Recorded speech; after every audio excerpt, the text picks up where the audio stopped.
दोस्तों, कल मैं एक बहुत ही पहुंचे हुए व्यक्ति से मिला। उन्होंने मुझे एक किस्सा सुनाया तो मेरा मन कर गया कि मैं ये किस्सा आपके साथ ज़रूर शेयर करूं। बहुत ही खूबसूरत उन्होंने बात कही। ये बात इस्लाम धर्म के परिप्रेक्ष्य में कही गई, लेकिन चाहे ईश्वर हो, चाहे अल्लाह हो, चाहे वाहेगुरु हो, चाहे गॉड हो, सबके परिप्रेक्ष्य में ये बात बहुत ही सटीक उतरती है।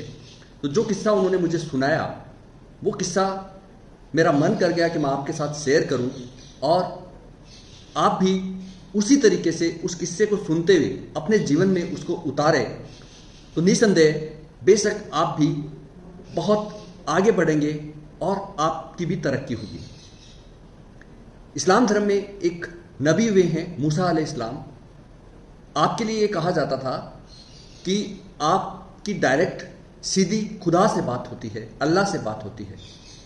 तो एक बार वो जा रहे थे अल्लाह से रूबरू होने के लिए, बात करने के लिए। तो एक बहुत ही धनवान, उस वक्त का बहुत ही पैसे वाला व्यक्ति मिला और उन्होंने कहा कि आपकी जब भी खुदा से बात हो तो आप उनको कहना कि मुझे बहुत दे दिया, बहुत मुझ पर मेहरबानी हो गई, अब मुझे अपनी मेहरबानी से मत नवाजे और जो पैसा है वो अब मेरे पास इतना हो गया कि मुझे और देने की आवश्यकता नहीं है। तो उन्होंने कहा मैं ज़रूर आपकी बात खुदा तक पहुंचाऊंगा।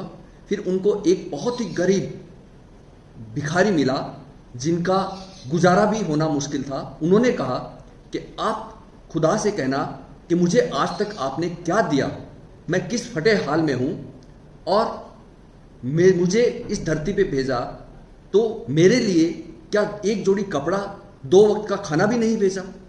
तो उन्होंने कहा कि ठीक है, मैं जब भी खुदा से बात करूंगा तो आपकी बात भी रखूंगा। इस तरीके से वो खुदा के पास गए और उन्होंने उनसे बात करी। वापस जब लौट के आए तो सबसे पहले उस धनवान व्यक्ति ने कहा कि आपकी बात हुई तो खुदा ने क्या कहा।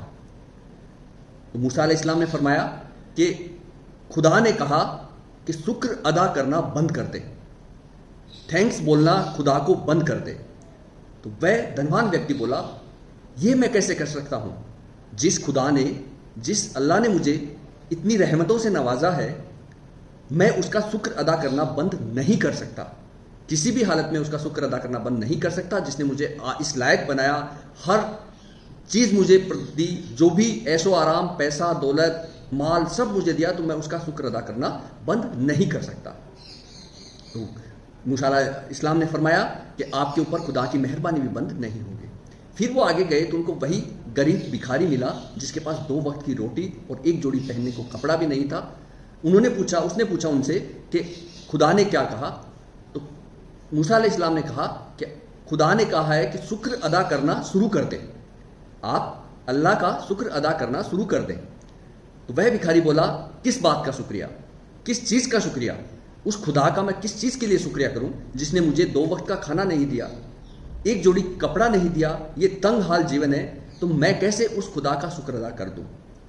तो दोस्तों, ये जो बात उन पहुंचे हुए व्यक्ति ने मुझे बताई तो मेरे दिल में असर कर गई, दिल की गहराइयों में उतर गई कि हम उसकी किस किस नेमतों का, उसकी किस किस चीज़ों का जो अल्लाह और ईश्वर ने बनाई है उसका शुक्र अदा कैसे नहीं करें।